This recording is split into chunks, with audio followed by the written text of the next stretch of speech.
सच ये है कि जिस वक्त लोग जब समझने लगते हैं कि आपकी पढ़ाई लिखाई उस हद में नहीं है, तो आपके साथ जिंदगी में तरह तरह से आपके साथ छलावा चलने लगते हैं। आपको अनपढ़ समझ के, पढ़ा लिखा न समझ के आपके साथ खेल खेलने लगते हैं। ऐसे में हम लोग के माँ बाप हम लोग के लिए बहुत तकलीफ उठाने के बावजूद हमें पढ़ाई लिखाई के लिए ऐसी जगह भेज देते हैं जहां पे भेजने की उनकी क्षमता भी नहीं होती, ताकत भी नहीं होती, और हम पढ़े लिखने के लिए इधर आ जाते हैं। और वो माँ बाप जो इतनी तकलीफ उठा रहे होते हैं और हमें पढ़ा लिखा रहे होते हैं, वो चाहते हैं कि बच्चा बाहर निकले तो पढ़ा लिखा हो। अब पढ़ाई लिखाई में क्या वही पढ़ाई लिखाई है जो किताबों में लिख दी गई है? उससे बहुत ज्यादा है, उससे कई ज्यादा जिंदगी समझ में आए वो पढ़ाई लिखाई महत्वपूर्ण है। पहले तो आपकी हेल्थ अच्छी नहीं होगी तो क्या पढ़ाई लिखाई करेंगे, और करेंगे तो फिर कहां जाएंगे, किससे काम मांगने के लिए जाएंगे? तो सबसे पहले तो प्रथम सुख जो है, आप पे गर्व करें या ये सोचने लगे कि आप बहुत कमाल है या आप में कोई बहुत ज्यादा कमाली है, ऐसा कुछ भी नहीं है। मेरा ऐसा सोचना है कि सदैव देवी कृपा जो है और वो जो शक्ति की कृपाएं आपके साथ हुआ करती हैं, उसके वजह से आप जिंदगी में कामयाब हो जाते हो।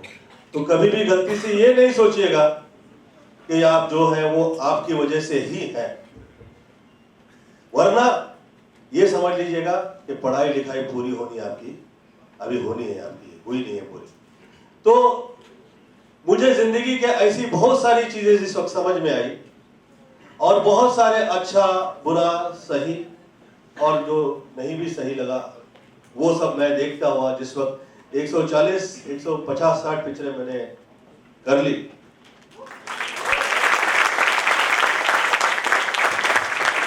तो मुझे ये समझ में आया कि जिंदगी हम जो देखा करते हैं उससे बहुत ज्यादा बियॉन्ड है, उसके बहुत आगे है।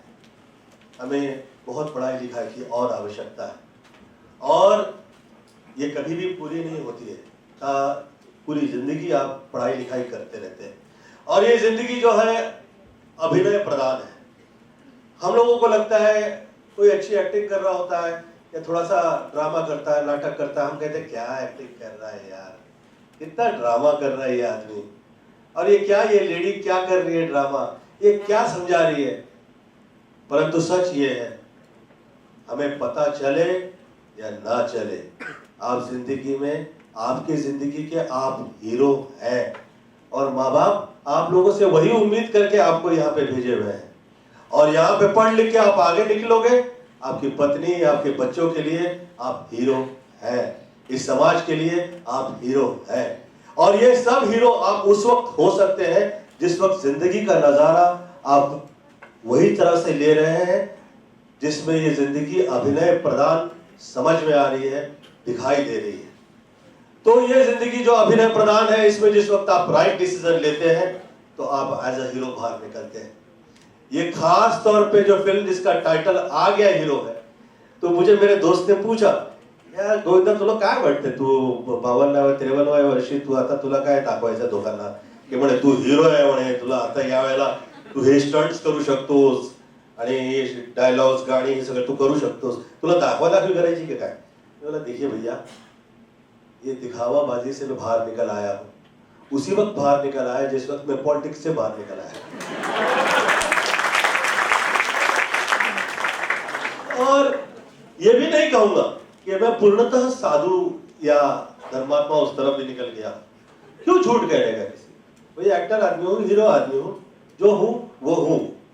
अब तो खासतौर पे विराट से हूँ तो वो सोचना पड़ता है।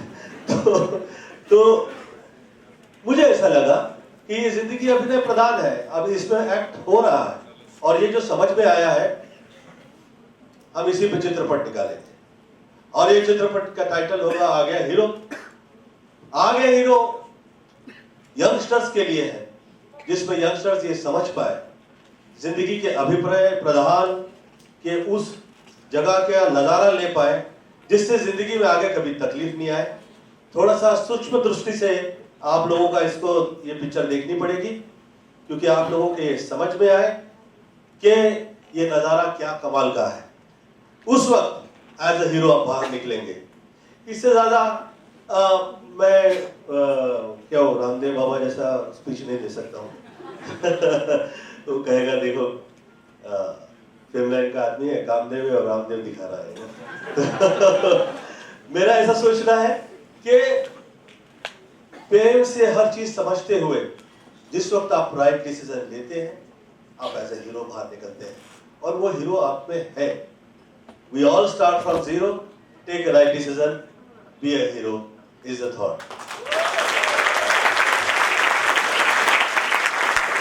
इस फिल्म की खासियत यह है कि इसमें सारे डायलॉग लगभग, और फिल्म के 5 गाने मेरे लिखे हुए हैं।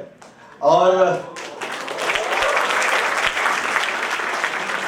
कमाल की बात यह है कि मैं जिस वक्त छोटा हुआ करता था, मैंने मेरी मम्मी से पूछा, मम्मी मुझे ऐसा लगता है ये मेरे साथ जो पढ़ लिख रहे हैं ये बहुत पढ़े लिखे हैं, मुझे ऐसा लगता है कि मैं इन लोगों में बेवकूफ जैसा हूँ, फिर भी ऊपर वाले ने मुझे हीरो बना दिया है, मेरा नाम बहुत हो गया है, इज्जत बहुत हो गई है, लोग मुझे बहुत इज्जत देते हैं, पर मुझे नहीं लगता कि मैं इसके काबिल हूँ। मुझे ऐसा लगता है कि मैं पढ़ रहा हूँ, समझ रहा हूँ, ये लोगों की तो भाषा ही इतनी अच्छी है कि जिस वक्त मैं भाषा पे पुनः विचार करता हूँ तो मुझे ऐसा लगता है अरे वाह, मैं तो बेवकूफ हूँ और ये क्या पढ़े लिखे, अरे कमाल है यार, इतनी छोटी एज में कैसे से सब समझता है।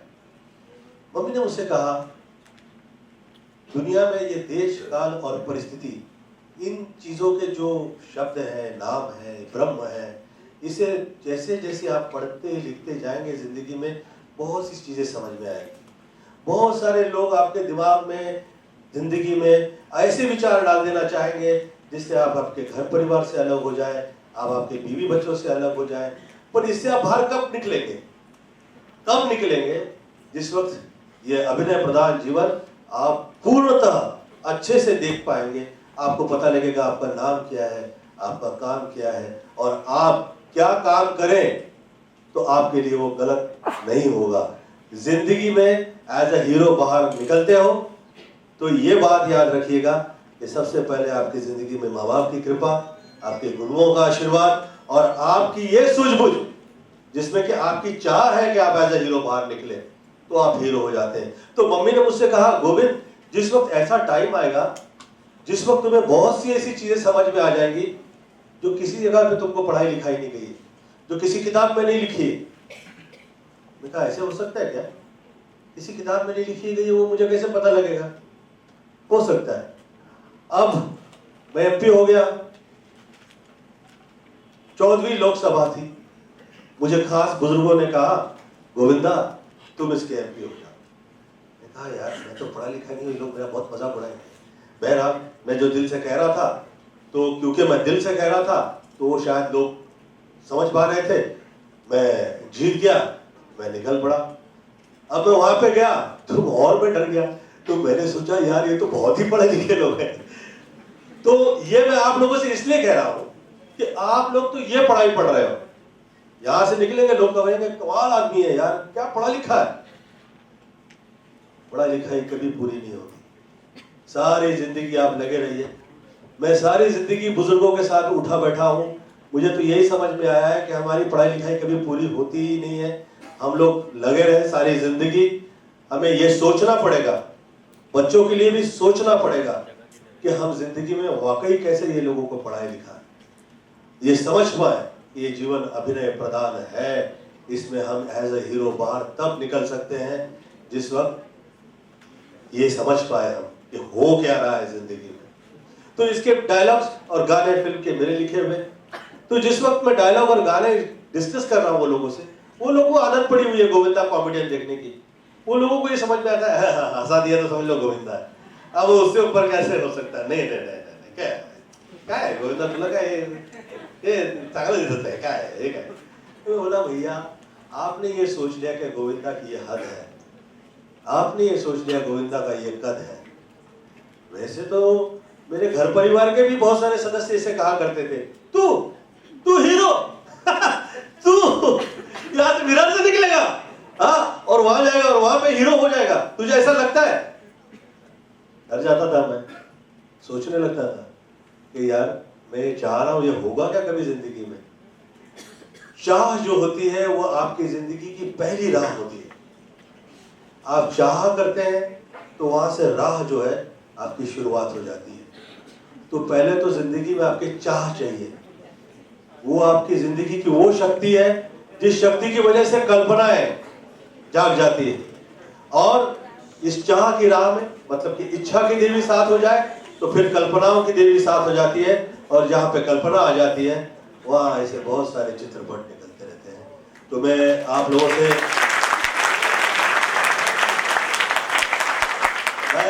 से ये पुनः कहूंगा, कृपया ये चित्रपट इसलिए देखें कि चित्रपट के ज्यादा बियॉन्ड कुछ दिखाई देता है। मुझे बहुत अच्छा लगेगा। क्यों कि मुझे ऐसा लग रहा है कि मेरी पढ़ाई लिखाई अभी तक पूरी नहीं हुई, चल रही, लगा हुआ हूँ, पढ़ने जा रहा हूँ। और मुझे अब ऐसा लग रहा है, तो आप लोग को कैसा लग रहा होगा? अच्छा, मैं मुझे किसी को तकलीफ देने का कुछ भी यहाँ पे प्लानिंग नहीं है। तो गोविंदा इतना सोच रहा है तो आपको कितना सोचना पड़ेगा, ऐसा नहीं सोचो प्लीज, प्लीज ऐसा नहीं सोचिएगा। हेल्थ जिसकी अच्छी होती है ना, उसे कभी डिप्रेशन नहीं आता, तकलीफ नहीं आती, वो थॉट से आगे निकलता है और जिंदगी के अभिनय को समझ पाता है तो और ज्यादा आगे निकलता है। मैं ईश्वर से प्रार्थना करता हूँ आप लोग आपके जगह पे यहाँ से जिस वक्त निकले तो कामयाब हो। और love you all, thank you so much for your respect.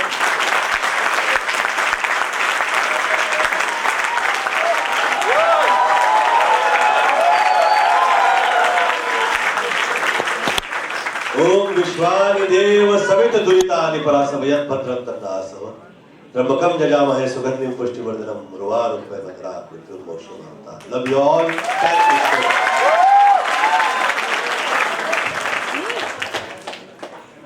ये कॉलेज में एक गाना तो हो जाता है।